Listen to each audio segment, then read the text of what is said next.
Namastê! Olá meus amigos, bem-vindos a mais um vídeo.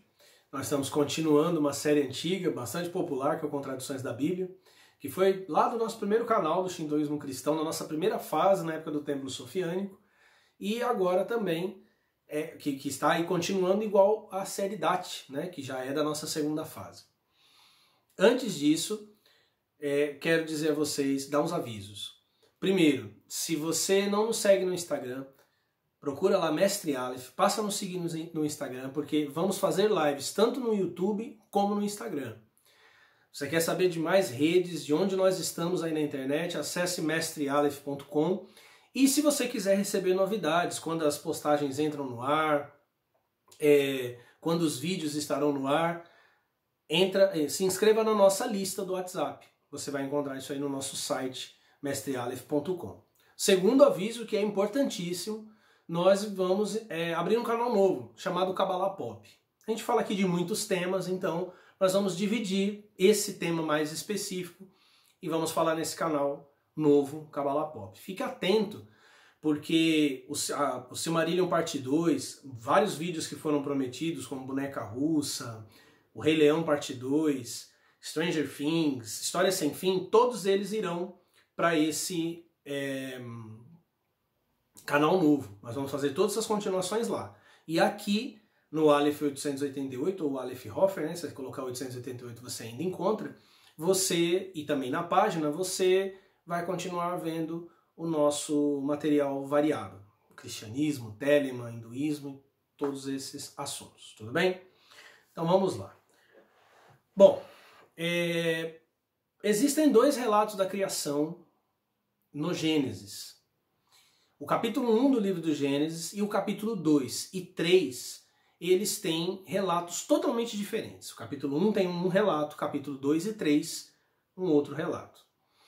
A explicação teológica mais comum, existe uma explicação que é meio idiota, que o cara fala, que foi falado de modo geral no capítulo 1 e depois falou da criação do homem de modo específico. Vou tentar mostrar por que isso não faz sentido. Mas existe uma outra explicação teológica, muito aceita, que é da hipótese documental. O que é a hipótese documental? Os defensores da hipótese documental, eles acreditam que o Pentateuco e alguns outros livros da Bíblia hebraica, eles foram uma compilação que veio de pelo menos 4 fontes. Eles identificam essas fontes por temas ou por nomes divinos. Então eles dizem que havia uma tradição chamada eloísta, por causa do nome Elohim, que aparece no capítulo 1 do Gênesis. Uma outra fonte, que inclusive eles consideram como a fonte mais antiga, que é a Javista, ou seja, de Javé, de Iavé, que é um nome que aparece no capítulo 2 e 3, e é o nome mais recorrente de Deus, o nome de 4 letras. Aí eles acreditam ainda que existe uma fonte sacerdotal, né, composta de recomendações, de restrições, de ordenanças, e uma fonte deuteronomista, ou seja, você tem um livro de Deuteronômio, lá, o último livro da lei, que é o livro, a fonte de síntese, de resumos, de repetições. Então eles acreditam que haviam essas tradições, essas escolas, esses textos, e um redator, provavelmente um redator deuteronomista, compilou todas essas fontes. E que essa fonte foi unida por esse hipotético editor deuteronomista, e também passou pelas mãos de editores sacerdotais. E deu aquele tom do sacerdócio, dos sacrifícios, para o Pentateuco em especial. Falando assim parece bonitinho, né? Mas você não consegue sentar 2 caras defensores da hipótese documental e fazer eles concordarem onde começa e onde termina. Porque ela é extremamente especulativa, é uma teoria especulativa. Porque você tenta reconstruir essas fontes a partir do texto. Então você pressupõe a fonte, aí você pressupõe o público e você pressupõe a data, porque nós não temos essas fontes. Nunca foi encontrado nada relacionado a nenhuma dessas fontes. É uma intuição a partir do texto. Não é que é uma teoria sem valor, mas é uma teoria muito improvável. E as duas teorias, elas são teorias racionalistas ou puramente tradicionais, como a primeira, né, que diz que o relato 1 é um relato geral e o relato 2, do 2 e 3, seria um relato específico. As duas, uma é tradicional, ortodoxa, e a outra é racionalista, né?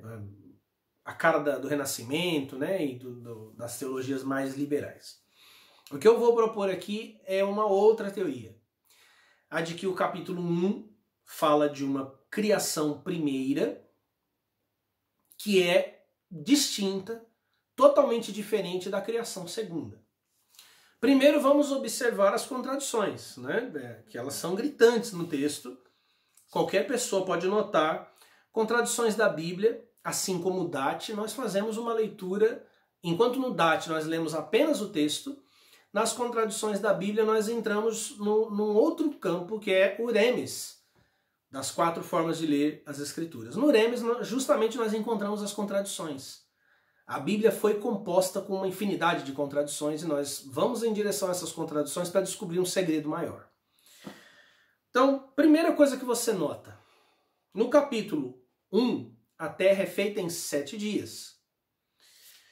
No capítulo 2, a terra é feita num único dia. Todo mundo sabe que foi feita em 7 dias, mas eu vou ler o 2. Capítulo 2 do livro do Gênesis, versículo 4.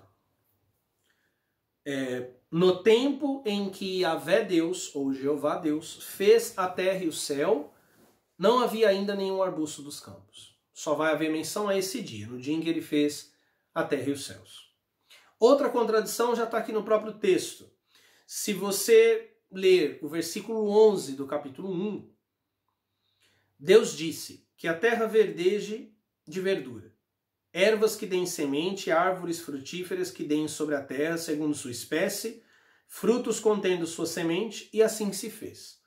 A terra produziu verdura, ervas que dão semente segundo a sua espécie, árvores que dão, segundo sua espécie, frutas contendo a sua semente, e viu Deus que era bom. Isso foi no 3º dia. Houve o tarde, manhã, 3º dia, no versículo 11. Quando a gente vai para o capítulo 2, as plantas ainda não haviam surgido. Você viu aqui, não havia nenhum arbusto dos campos sobre a terra, 2:5. E nenhuma erva dos campos tinha ainda crescido, porque Yahvé, Deus, não tinha feito chover sobre a terra, e não havia homem para cultivar o solo. O homem vai ser feito no capítulo 1, no 6º dia. Aqui o homem vai ser feito antes dessas ervas serem construídas. Aliás, vai ser feito o homem, os animais, e depois haverá o crescimento. Olha só, capítulo 2, versículo 9. Deus já tinha modelado o homem, né? Ele modela o homem 2 versículos antes. Versículo 9. E Yahvé Deus fez crescer do solo toda espécie de árvore formosa de ver e boas de comer. E a árvore da vida no meio do jardim, a árvore do conhecimento do bem e do mal. Então, ele fez o homem. Diz que ele fez o animal depois, né? Mas não, ele vai fazer os animais ainda mais para frente. Mas ele fez o homem, e depois fez crescer as plantas. No capítulo 1, ele faz crescer as plantas, e depois o Elohim, né? Que é Elohim, aparece lá. Elohim significa deuses. Aqui você tem Jeová. No capítulo 1 ele cria as ervas, depois ele faz o homem. Aqui ele faz o homem, depois ele faz crescer as ervas. Não pode ser um relato específico. É óbvio que o relato está truncado, não pode ser o mesmo relato. O homem e mulher são criados ao mesmo tempo. E são criados a partir do material imagem de Deus. Capítulo 1, versículo 26. Deus disse: façamos o homem à nossa imagem, como nossa semelhança, e que eles dominem sobre os peixes do mar e as aves do céu, os animais domésticos, todas as feras e todos os répteis que rastejam sobre a terra. Deus criou o homem à sua imagem, a imagem de Deus ele o criou, homem e mulher ele os criou. Quando você vai para o capítulo 2, depois que Deus faz Adão e faz crescer as plantas, capítulo 2, versículo 18. Yahvé Deus disse: não é bom que o homem esteja só. Vou fazer um auxiliar que lhe corresponda. Então, no capítulo 1, o homem e a mulher, macho e fêmea os criou, são criados ao mesmo tempo à imagem dos Elohim. Lembrando, Elohim significa deuses. No capítulo 2, o homem é feito primeiro, depois de repente parece que Jeová fala, ah, nossa, é mesmo, vou arrumar uma mulher para ele, né? Aí ele faz uma mulher. No capítulo 1, tudo é feito da palavra e da mente de Deus. Deus fala e as coisas passam a ser, ou seja, quer dizer, as coisas são criadas do pensamento de Deus. E este Elohim do capítulo 1, ele mantém distância da criação. A criação é uma extensão do pensamento dele. O material de onde ele cria todas as coisas é a substância dele mesmo, dos pensamentos dele. Observa no capítulo 2 as ações de Yahvé. Como eu li antes, no versículo 4 do capítulo 2, não havia arbustos porque ele ainda não havia feito chover e não havia homem para cultivar o solo. Então você não vê uma palavra, que obviamente vem de um pensamento, que faz as coisas surgirem. O que você vê é irrigando o solo e colocando o homem para trabalhar com a terra. Como ele não tem homem para trabalhar com a terra e ele ainda não irrigou o solo pela chuva, não houve crescimento. 2 versículo 7, a criação do homem. Então Yahvé Deus modelou o homem com argila do solo, modelou, e insuflou em suas narinas um hálito de vida, e o homem se tornou um ser vivente. Aqui a palavra é Nefesh Hayah, ele se tornou uma alma vivente.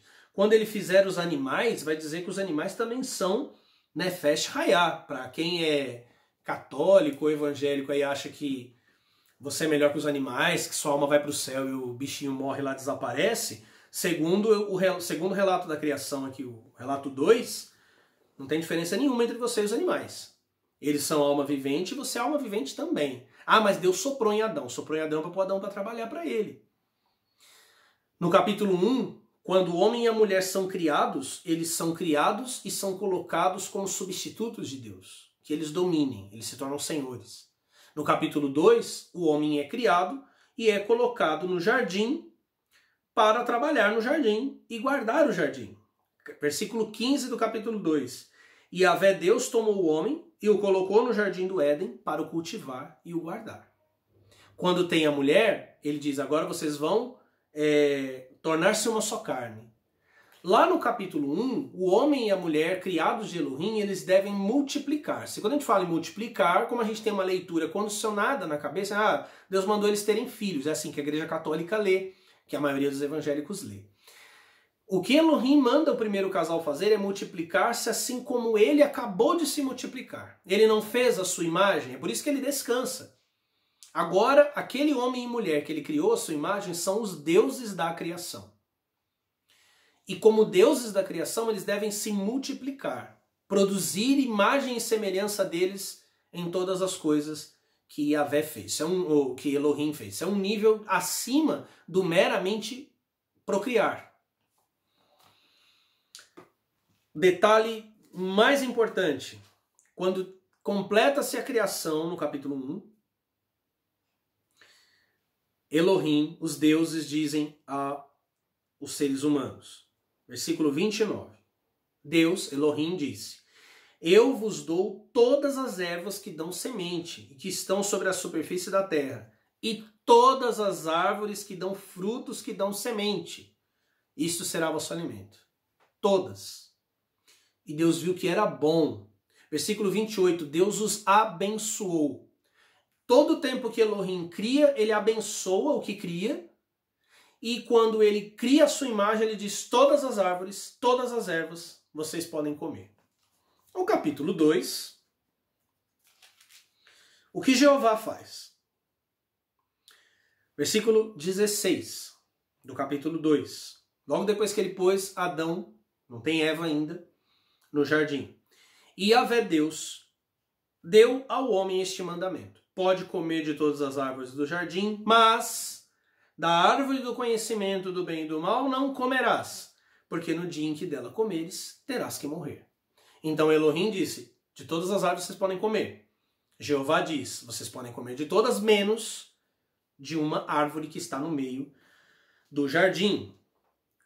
Assim como Elohim disse que tudo era bom, Yahvé, Jeová, quando se depara com a desobediência do homem, o que é a primeira coisa que ele faz? Capítulo 3, versículo 14. Então Yahvé Deus disse à serpente, ele chegou, eles comeram o fruto.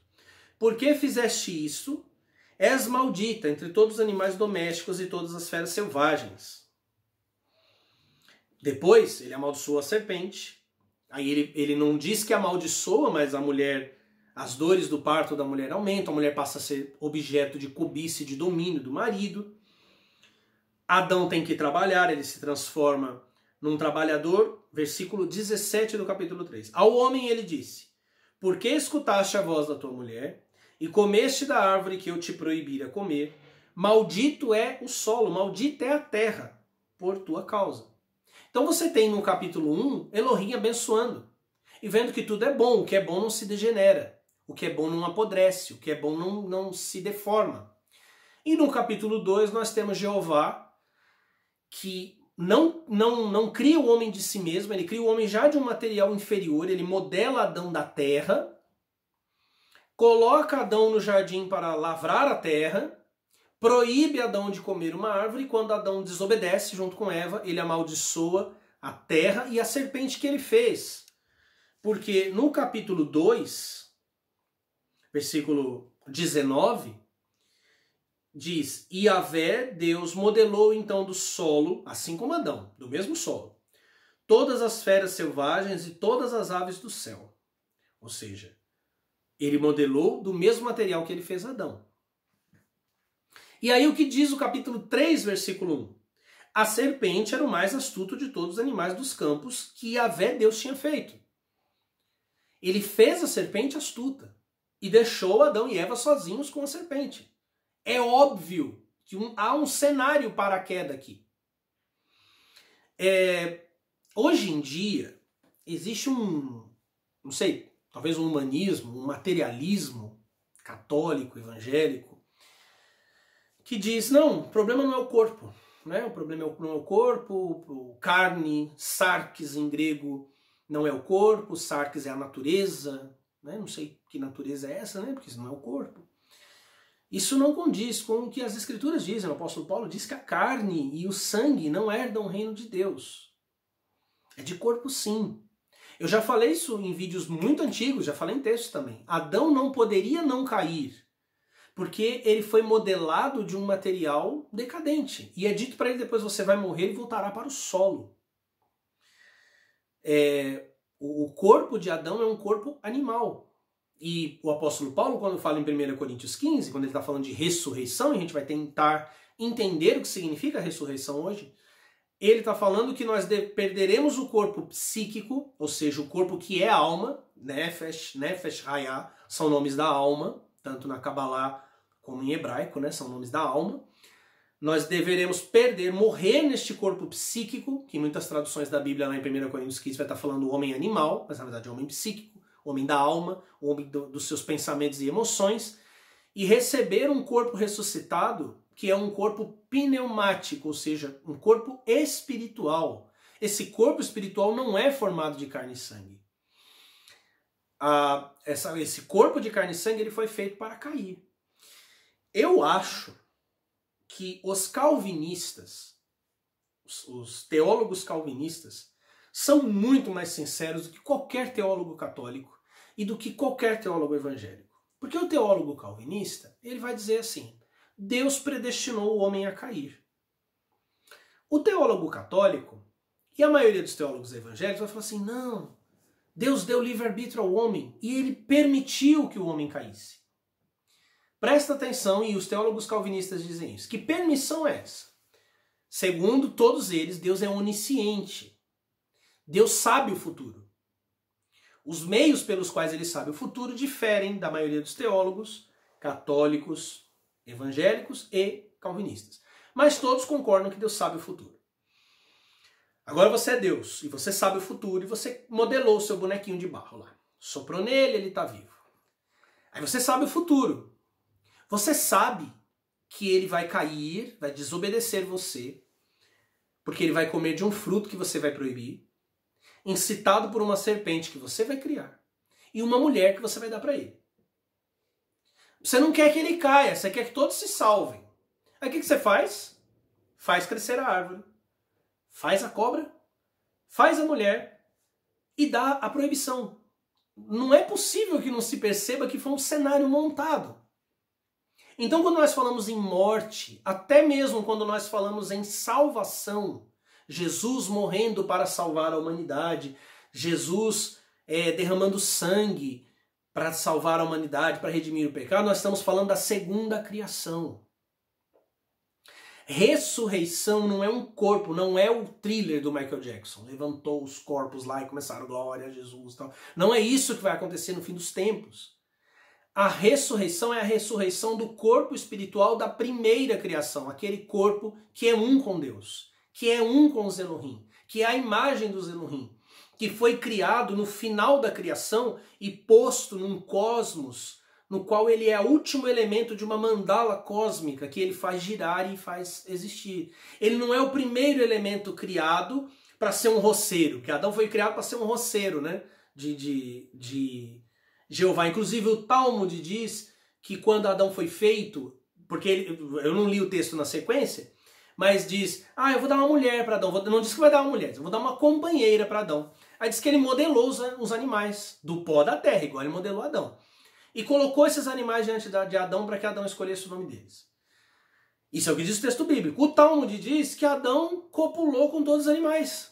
E faz sentido, né? Porque Deus pensa, nossa, eu tenho que dar uma companheira para Adão, né? Deixa eu fazer uns animais aqui. Adão, come a vaca, Adão, come a cabra, Adão, come a galinha, Adão, come o gato. Deus, comi todo mundo e não gostei, não deu liga, não foi bom. Então eu vou fazer algo que seja dele. Aí diz que põe Adão para dormir e tira os ossos. O Talmud diz isso. Que Adão transou com os animais. Todos eles. Dentre estes animais estava a bendita Lilith, a serpente. Por isso que você, mulher aí que tá louca por Lilith, porque eu não quero saber de Deus, porque Deus é um cuzão e Lilith é do caralho. Você tá na segunda criação. Lilith faz parte da segunda criação. É o mais astuto animal que Jeová fez. É o animal que Jeová fez para fazer os homens desobedecerem a ordem que ele deu. Ele criou uma lei e deu uma ordem. E para que as pessoas desobedecessem essa ordem, ele colocou o Yetzer Hará, a inclinação para o mal. E as forças que inclinam o homem para o mal são Lilith e a galera dela. Você está dentro da velha criação, da segunda criação. A criação onde existe pecado. A criação onde existe até desobediência, porque na primeira criação não tem lei. O homem é coroado. O homem e a mulher, que são a imagem de Elohim, eles são coroados.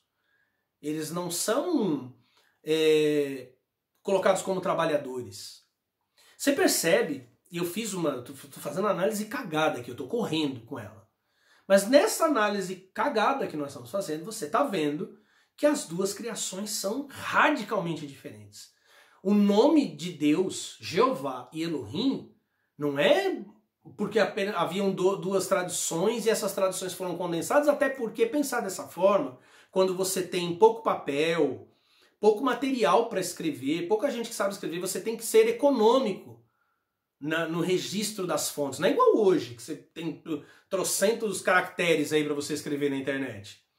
Infinitos caracteres, você faz aquelas postagens igual as minhas, né, quilométricas no Facebook. Não era assim, você tinha um limite, você tinha pouca gente que sabia ler e pouca gente que sabia escrever. Para que você vai colocar dois relatos ali se você evidentemente vai dar ênfase em um, que é o segundo? Porque toda a lei, toda a legislação do livro de Levítico, ela está baseada no pecado. O pecado existe no segundo relato, não no primeiro. Porque o nome dado a Moisés na sarça é Jeová e não Elohim. Então por que você vai colocar dois relatos se você vai enfatizar um segundo? Isso não faz sentido. Essa é uma teoria furada. Inteligente, muito bem elaborada, mas furada. Mas deixa eu retomar essa teoria aqui para a gente terminar com um assunto muito interessante. Segundo a hipótese documental, a compilação desses relatos teria sido feita nos tempos do rei Josias. Quem foi o rei Josias? Segundo o livro de Reis, segundo o livro dos Reis, segundo o livro dos Crônicas, Josias era um rei de Israel, que teve pai e avô desobedientes a Jeová. E aí diz que ele, ainda muito moleque, resolveu seguir os passos de Davi. Ele resolveu não parecer com o pai nem com o avô. Não, vou parecer com Davi. E iniciou uma reforma da religião judaica e começou a destruir os postes ídolos e tirar a adoração às figuras divinas que não eram Jeová, matou sacerdotes, derrubou templos, purificou o templo, restaurou a lei, leu a lei, celebrou a Páscoa. Então Josias promoveu uma reforma e um reavivamento da religião judaica. Segundo a teoria e a hipótese das fontes, a compilação do Pentateuco teria acontecido sob o reinado de Josias. Teria sido parte da reforma que Josias empreendeu. Tem algum sentido, embora tenha umas falhas evidentes aí que eu já destaquei, mas tem algum sentido. Então, Josias teria refeito a lei, refeito a devoção. Diz o livro de Crônicas que ele obrigou o povo durante todos os dias da vida dele a seguirem Jeová e obedecerem Jeová. Né? E os evangélicos estão falando esse negócio de reavivamento até hoje. O evangélico vive falando esse negócio de reavivamento, despertamento. É a partir da ideia de Josias. Só que depois que Josias arregaça e ele vira o pica e põe todo mundo para adorar Jeová, olha que coisa interessante que acontece. O segundo livro, a história de Josias está no livro dos Reis, segundo livro dos Reis também no segundo livro dos Crônicas, de Crônicas. O capítulo 35 do livro de Crônicas. Foi no 18º ano, versículo 19. Foi no 18º ano do reinado de Josias que esta Páscoa foi celebrada, que não estavam mais celebrando. Depois de tudo que fizera Josias para restabelecer a ordem no templo, Necal, rei do Egito, partiu para uma guerra em Cárquemes, no Eufrates. Josias marchou contra ele, e Necal enviou mensageiros para lhe dizer: que tenho a ver contigo, rei de Judá? Não é a ti que vou atacar hoje, mas é com outra dinastia que estou em guerra. Presta atenção aqui. E Deus me ordenou que me apressasse. Sabe que palavra aparece aqui? Elohim. E Elohim ordenou que me apressasse.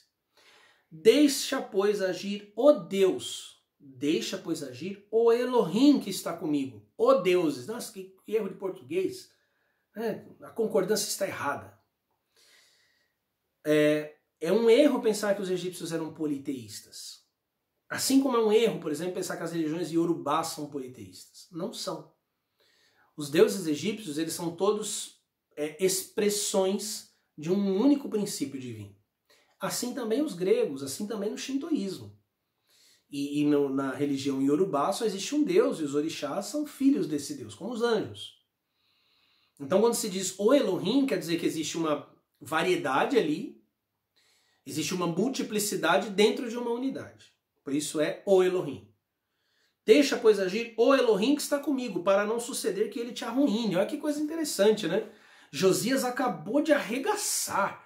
Ele fez Israel voltar a servir a Jeová. Ele leu a lei todinha para eles. Celebraram a Páscoa, mas o faraó, inimigo do povo hebreu, inimigo de Judá, teoricamente que havia escravizado o povo, descendente, filho do sol, filho de Ra, Horus na terra. Se você vier contra mim, e Josias é o Mashiach de Jeová, porque o rei era ungido, se vier contra mim, o meu Elohim, o Elohim que está comigo, vai arruinar você. O que aconteceu? Mas Josias não desistiu de atacá-lo, pois se disfarçou para combatê-lo e não ouviu o que lhe dizia Necal em nome de Deus. Quer dizer, quem estava falando por ele era Elohim. Deu-lhe combate no vale de Megido. Os arqueiros atiraram contra o rei Josias e aí ele vai dizer que está sentindo mal, eles vão colocar ele no carro, levar para Jerusalém e ele vai morrer lá. Olha só, Vale de Megido. É o Megido lá do Apocalipse 19, onde acontece a batalha final. O Har Megidon. Ou seja, quando você olha para aquele relato lá do Vale de Megido, você vê a besta, você vê o falso profeta. A besta e o falso profeta são o Mashiach de Jeová. E o cavaleiro que desce no cavalo branco, desce das alturas e destrói os exércitos do mal, é o enviado de Elohim. Vocês lembram da parábola do joio e do trigo, né? Que quando eu falei deu a maior rebu, né? Como começa a parábola? Um homem, um nobre, colocou boa semente no seu campo. Depois veio um inimigo, e semeou joio no meio do trigo. Os servos do homem bom falam, vamos tirar o joio, quer que a gente arranque o joio, e falam, não, vamos esperar crescer.